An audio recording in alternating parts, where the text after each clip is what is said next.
This is Cerebral Cinema. Movies of the mind.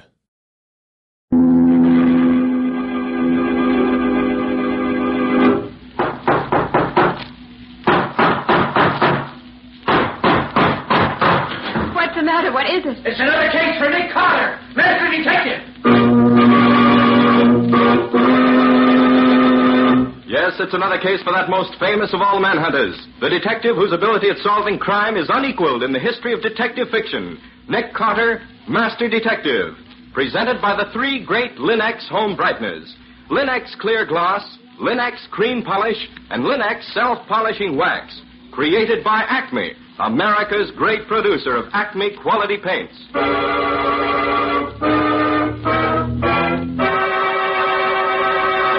Today's curious adventure, Monkey Sees Murder, or Nick Carter and the mystery of the Peruvian Red Mark. In just a moment, we'll hear how Nick Carter solved the mystery of the Peruvian Red Mark with the aid of Professor Ben Toule's stuffed monkey. But first, a word about good housekeeping. Millions of women have wisely come to depend upon Chemtone, the miracle wall finish. And other millions are now coming to depend upon the three great Linex home brighteners to give their floors, their woodwork, and their furniture the same radiant beauty that Chemtone gives to walls. Linex Clear Gloss Varnish, the durable super varnish that dries to an elastic, transparent surface which protects all wood and linoleum in your home. Linex Cream Polish, which cleans as it polishes, leaving no oily film on your furniture. And Linex Self-Polishing Wax, which beautifies your floors with a satiny yet tough non-skid finish that resists wear, water, and dirt. You'll find the three great Linex home brighteners at your hardware, paint, or department store. Your headquarters also for Chemtone, the miracle wall finish. And now for today's mysterious adventure with Nick Carter. As we pick up our story for today, we find Nick packing his bag in preparation for a trip to Boston. Patsy is supervising the job. But do you think you ought to go to Boston with that cold, Nick? Well, I'd much rather stay home, Patsy, but I feel that Professor Colman really needs my help. How do you happen to know this Professor Colman? Well, some years ago, before you came to work with me, a friend of my father's took me on an expedition into the wilds of Peru. Hmm? Professor Colman was one of the men in charge. We've been close friends ever since. Where's that letter you got from him? Right here. Thanks. Dear Carter, is there a chance of your getting up this way? I should like to discuss with you a most delicate problem which has suddenly come up. One which is driving me out of my mind. I've tried to write it, but without success. With exams coming up, I can't get away. Please come. I need you desperately. Charlie Coleman. Well, it certainly sounds pretty serious. Yes. Can't imagine what he's talking about, but I think enough of him to want to help him if I possibly can. So I'm going to Boston, cold or no cold. Wonder if old John is still with the professor. Who's old John? Oh, he was sort of a handyman around the university for a long time. Then his memory began to fail him, and after a rather serious accident that cost the chemical lab quite a bit of money, they had let him go. Professor Colman took pity on him and gave him a job as his housekeeper. Old John idolizes the professor. When do you get there, Nick? So I should be there about dinner time this afternoon, I expect. Certainly be glad to see the old boy again.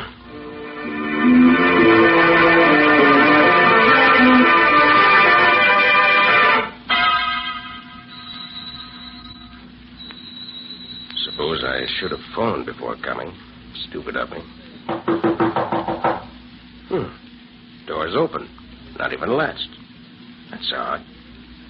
Anyone home? Are you here, Professor? Hello? Well, guess I might as well go in and wait for him. Professor! What on earth? Shot. Right through the head. Not long ago. John! John! Well, obviously, it's a case for the police. Operator. Police headquarters, please. Police headquarters. Yes, sir. Who's there? Oh, it's you, John. Yes, sir. Oh, how are you, Mr. Carter? Police headquarters, Sergeant Donnelly speaking. This is Nick Carter, Sergeant. I want to report that Professor Colman of 4873 Beacon Street has been murdered. I just found the body. Don't leave the house. I'll have someone up there right away. I'll wait. Goodbye. Did I hear you saying on the phone that he was dead? Yes. Where have you been, John? Well, I've been out. Yes, I know, but where? Well, he said for me to go over to Logness Hall to a lecture. He ain't really dead, is he? You're just saying that, ain't you? He told you to go out. Why? Well, I don't know. Maybe he was expecting company. He told me to go. Whom was he expecting, John? Well, I don't know. Maybe the man who was here twice already asking for him. The man who looked kind of like the professor himself. I see. John, tell me, do you know anyone who would want to kill the professor? Oh, no, sir. No, indeed. Well, what about this man who looks like him, who came here twice, you say? Oh, he just came. The professor was out each time, so he went away. Did he leave his name? No, sir, he didn't. Just looked sad and went away. You told Professor Colman about this man, didn't you? Oh, yes, sir. And what did he say when you told him? Well, he seemed sort of troubled, sir. He kept asking me what the man looked like and what he said and what he did and all like that. You think the professor was afraid? Well, I don't know. Maybe a little. Oh, I'll go let him in, Mr. Carter. All right, men, wait here. I'm Captain Jeffrey, Police Department. You the man who phoned us? Yes, I'm Nick Carter, an old friend of the professor's. His body is in the living room there. Okay, thanks. We'll look the place over. Then I'd like you to tell us what you can about it. Wait here, will you?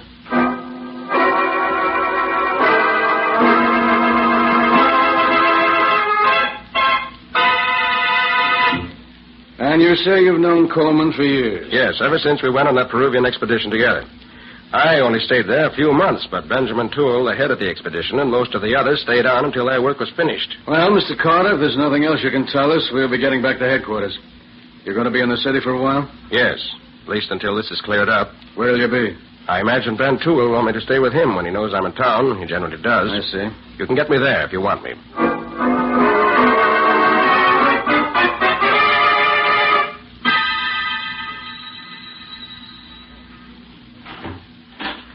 Hello, Ben. Carter. Nick Carter. Well, this is a surprise. When did you get into town? This afternoon. Well. I'll call Peterson and Charlie Colman right away. We must have a real old-time reunion. I have just come from Professor Colman's, Ben. He's dead. Huh? Dead? Charlie dead? Oh, surely you're not serious. I'm afraid I am, Ben. He was murdered late this afternoon. Murdered? It doesn't seem possible. Didn't to me either. See here, we better call Peterson and tell him. He should know at once. Suppose I ask him to come over right away. But you don't realize, Nick, how he and Colman have drifted apart in the last couple of years. He's still hot-headed as ever, I'm afraid. Oh? Why, what was the trouble between him and Colman? Colman thought Peterson drank too much. Peterson was in his department, you know. And Peterson thought it was none of Colman's business what he did outside of ours. Once they actually came to blows, very briefly. I see. I suppose Pete will take over Professor Colman's job now. He was in line for it, wasn't he? Yes, with a nice salary increase, too. Well, I'll give him a ring when he gets here. You can tell us both all the details.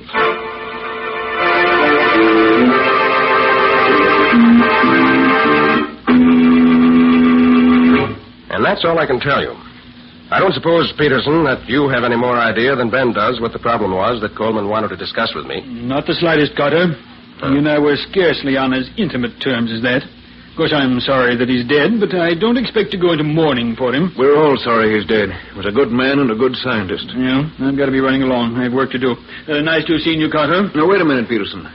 Let's drink a toast to Colman's memory before you go. No, thanks. I've stopped drinking. Since when? The stuff was beginning to get me. I was beginning to do things without knowing it. You've changed, Peterson. Things like that didn't used to worry you. Yes, I know. Guess I'm getting older. Well, good night. I'll see you again if you stay around a few days, Nick. I'll let you out if you must never go. mind, Ben. I know my way around here. Good night. You'll stay here with me, of course, Nick. We're glad to, Ben. Rather hoped you'd ask me. Before we turn in, I'd like to show you the work I've been doing. My book on the expedition, you know. Oh, yes. How's it coming along? Nearly finished at last.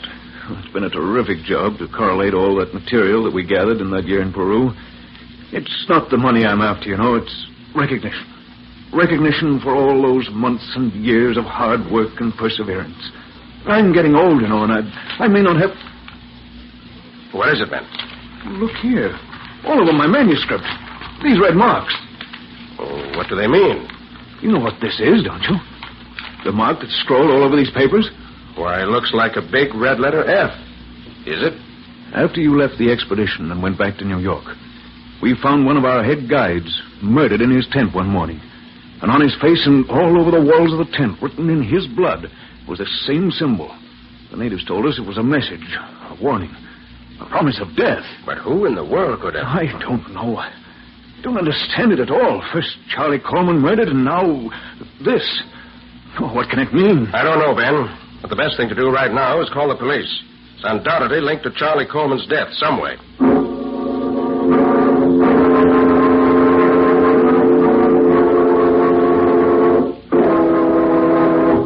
It's been 2 days now, Nick, since Charlie was killed and my manuscript was mutilated. The police gone to sleep entirely. I talked to Captain Jeffrey yesterday, Ben, but he hadn't learned much that was of any help. Pardon me, Nick. I'll see who's there. Good afternoon, Professor Toule. Hello, Captain Jeffrey. Have you got some news? Well, yes and no. Oh, hello, Mr. Carter. Captain? Glad you're here. See what you two can make out of this. What is it, Captain? This letter, we found it among Professor Colman's things yesterday. As you see, it's dated about a week ago and comes from a firm of lawyers in Chicago. You care to read it, Mr. Carter? Yes, of course. Well, that's odd. What is it, Nick? Briefly, it says that Professor Colman's father died a few weeks ago, and the lawyers just found out. His will left his entire estate to his 2 sons, Charles and Bennett. Well, that fits in with what old John was telling me the other day about the stranger who resembled Colman. I hadn't heard that. When Professor Colman's servant told us about him, we checked up on him. It's pretty certain that a man who looks a lot like the professor has been seen around quite a bit recently. Several persons have seen him. Was he alone always? Yeah. No one has ever seen him with a professor. Did you read the rest of the letter? Yes. Goes on to say, Ben, that if one brother only survives, he shall have all the money. But the letter says the lawyers have had no word about Bennett's whereabouts for over 5 years. They want to know if the professor could help them. The surviving brother gets the whole estate? That's it. Then maybe the stranger was Bennett. And maybe he killed Charlie so that he'd be the surviving brother. Or perhaps they had an argument over the money and the professor was killed in a quarrel. Did you know about his brother, Ben? Yes. Charlie told me a long time ago. But he swore me to secrecy. But after what's happened, I think I'd better tell you. Charlie's brother, Bennett Colman, has another name. Vern Call. Vern Call? Why, he's a crook. Is he Charlie's brother? Yes, and he's bad. All bad. He recently escaped from a Carolina prison after serving 3 years of a long sentence for armed robbery. Well, that's the answer to the whole thing right there. As this Bennett was a fugitive from justice, he knew he couldn't collect his share of the money without being caught. So he made tracks here to see his brother. They had an argument. That's impossible. Why? Bennett couldn't have come here for his share of the money. Because he was seen here in town before Charlie got the letter telling of their father's death. Well, maybe I was wrong about the motive, but I'm right about him being the killer. That delicate situation the professor wrote you about could very well have been because Vern Call was hanging around. And that would have been very delicate for a professor in a college like this. You make it sound very simple, Captain. Well, it is simple, so why complicate it? Our job right now is to find Vern Call. I'll get out an alarm for him immediately.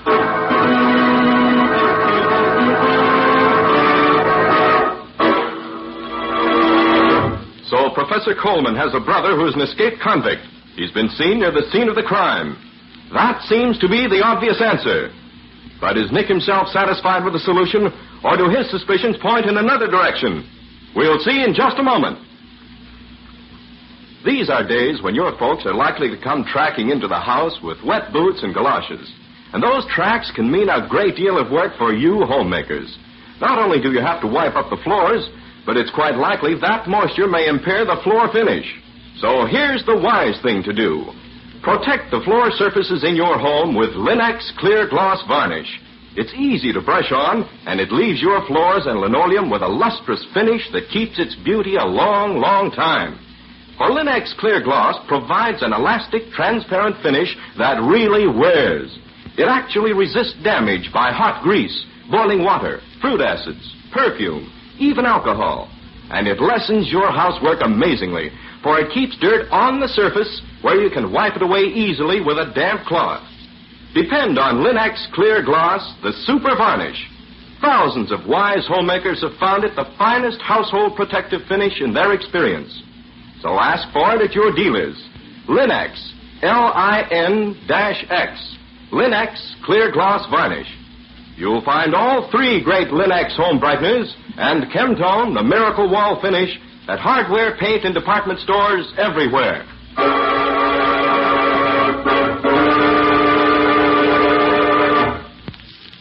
Now, back to our story. As we pick up our story, it's about 10 o'clock in the evening. Nick and Professor Ben Toule are sitting in the professor's study. I think I'll turn in, Ben, if you don't mind. Nick, do you think Captain Jeffrey was right this afternoon? No, I doubt it.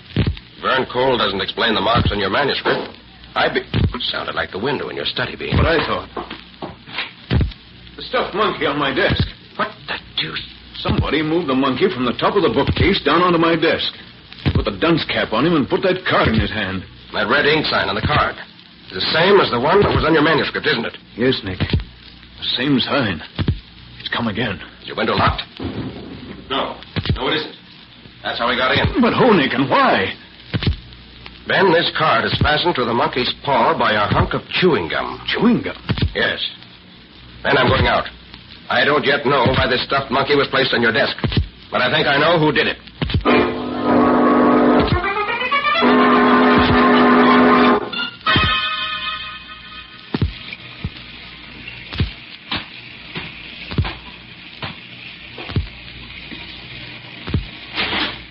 I've been waiting for you, Nick.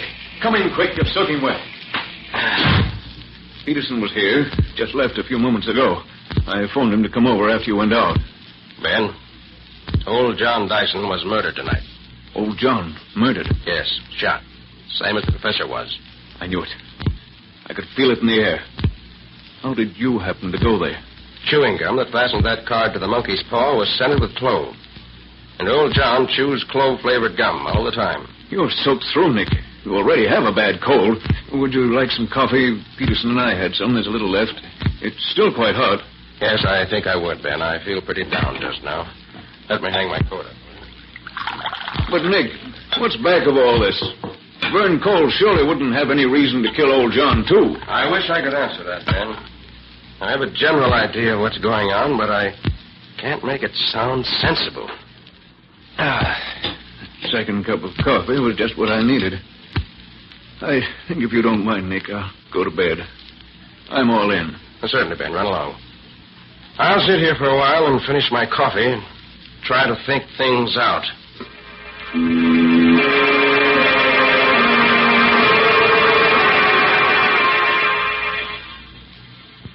Oh, my stomach. Something I ate.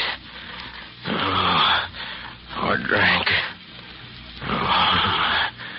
Coffee. Poisoned coffee. I gotta find something and get rid of it. Get my stomach emptied out.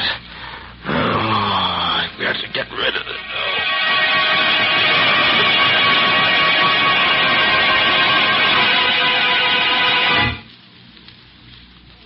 How are you feeling now, Ben?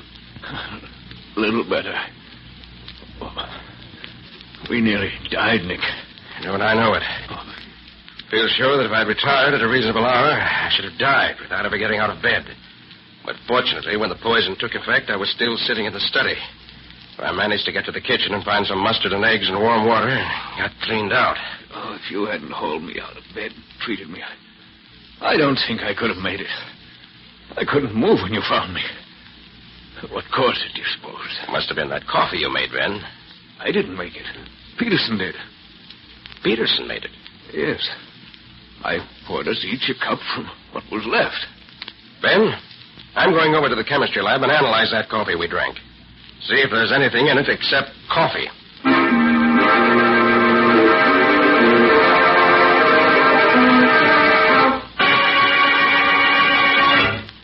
You found there was arsenic in the coffee left in your cup, Carter? Unquestionably, Captain.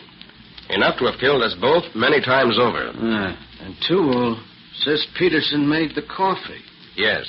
Say, Peterson was with you on that Peruvian expedition, wasn't he? Well, yes, he was, but there's no motive, Captain. Yeah. Oh, by the way, the alarm I sent out for Vern Call, or Bennett Colman, if you prefer, has brought results. He's been in a hospital in Alabama for the past month with a broken back. Victim of a hit-and-run driver. I was right, then. I thought it was funny he and Charlie were never seen together. Huh? Then who was the stranger who looked so much like Professor Colman? Hey, maybe Peterson can tell us something about that. He's got a lot to explain before he's in the clear.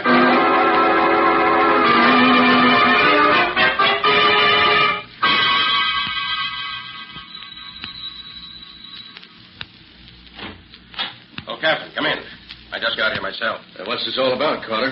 Why did you want me to meet you here at Professor Colman's residence?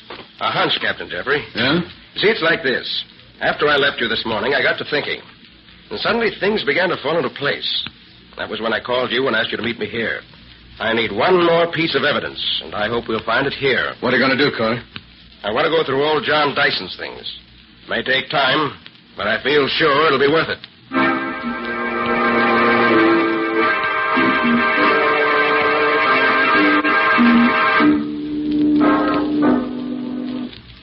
Well, if you can find any place in this room that you haven't gone over with a fine-tooth comb, I'll eat it.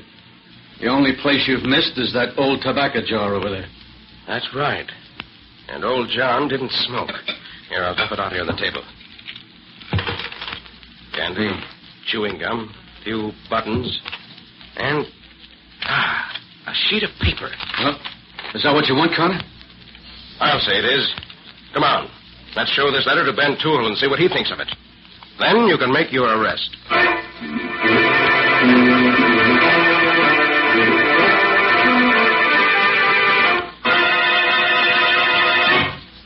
This is Ben's room. Come in. Oh, hello, Nick. Captain Jeffrey. Have you found something? Yes, Ben. We found this. Here. I see. Where did you find it? In old John's room. In the tobacco jar. Tobacco jar. I didn't look there. I thought I looked everywhere. Even at murder, I was a failure. Like everything else. Yes, Ben, you've made a mess of your whole life, I'm afraid. You know what I did? Yes, I know everything. Well, I guess it's time for me to take over here. I'm sorry, Professor Toule, but you're under arrest for the murder of Professor Colman and old John Dyson. The attempted murder of Nick Carter. I'm sorry, Nick. I've always liked you. But I couldn't stand the thought of being known as a failure in my chosen profession. I hope you understand. Yes, Ben, I do. And I'm sorry for you. But murder is never the answer. It can't be. Although most murderers find it out too late.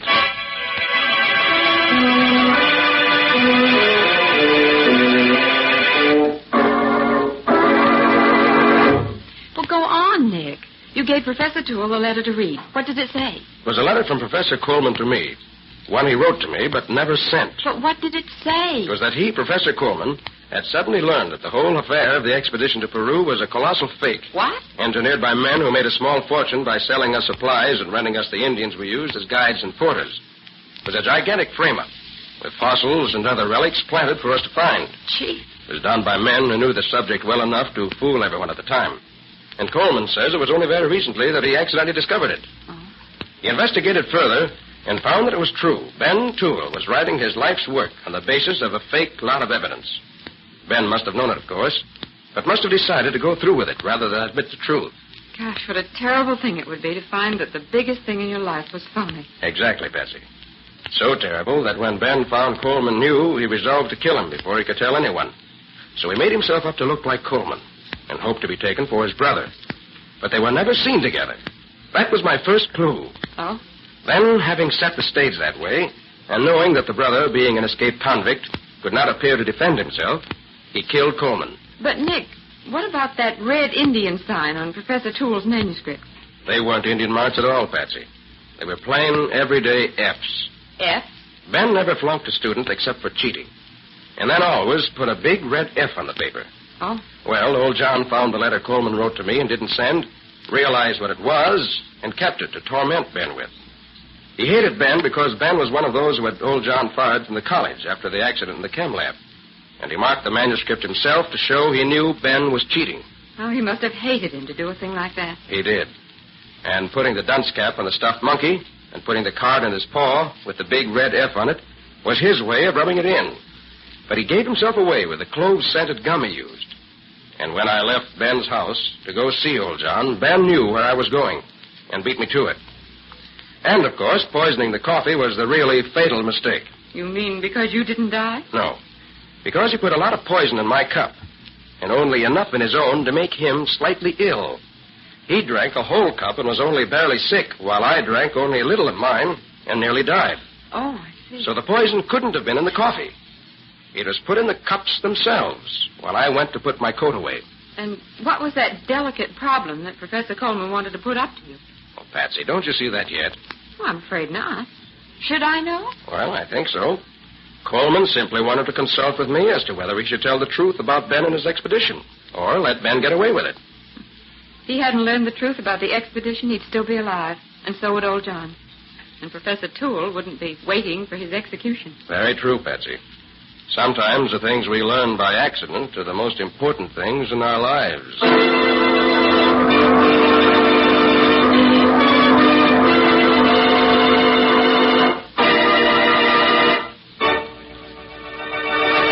In just a moment, Nick and Patsy will bring you a preview of next week's exciting case. But first, note this. Pleasant surroundings make you happier, calmer, more contented, don't they? That's why thoughtful homemakers make a point of keeping their homes pleasant, shining bright, and sparkling clean. Thousands of American women have turned to the 3 great Linex home brighteners to help them with this task. For instance, Linex cream polish for fine furniture gives your household things a handsome, lustrous look in half the time. That's because Linex cream polish cleans as it polishes, saving one whole step in your cleaning day routine. Only one quick application is needed to remove that cloudy accumulation of dust and previous polish. And at the same time, Linex cream polish does away with messy fingerprints and helps conceal ugly scratches. And it leaves no oily film to attract more dust, to make more work. There's no doubt about it. Linex cream polish is a really worthwhile shortcut to furniture upkeep. It's the modern way to protect your fine belongings. So make a point of asking your dealer for Linex cream polish. Get all 3 great Linex home brighteners. Remember, that's Linex, spelled L-I-N-X. You'll find them all. Linex self-polishing wax, Linex cream polish, and Linex clear gloss varnish at your nearest hardware, paint, or department store.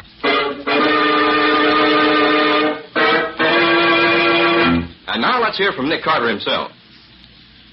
What's the subject of your story for next week, Nick? It's about a fire, Ken. A fire that started mysteriously in a button factory in the dead of night. But what interested Nick was that a girl was found, bound and gagged and burned to death on the top floor of the factory. Yes, Ken, it was not only first-degree arson. It was first-degree murder. Sounds good. What's the title of the story? I call it Murder by Fire. Or The Mystery of the Midnight Alarm. No more for now.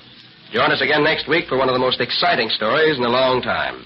So long. So long, everybody. And so long to you both. We'll be looking forward to seeing you again next week.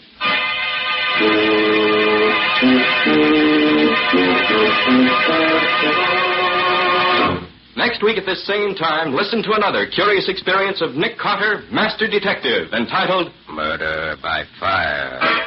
Or Nick Carter and the Mystery of the Midnight Alarm. Nick Carter, Master Detective, is featured in Street and Smith magazines. Lon Clark is starred as Nick with Helen Choate as Patsy. Original music is played by Lou White, and the programs are written and directed by Jock McGregor. Nick Carter, Master Detective, is presented each week at this same time and over these same stations by the 3 great Linex home brighteners. Linex clear gloss varnish, Linex cream polish, and Linex self-polishing wax. Created by Acme, America's great producer of Acme fine quality paints. This is Ken Powell speaking for the thousands of Linex dealers all over America and saying so long until next week. This is Mutual.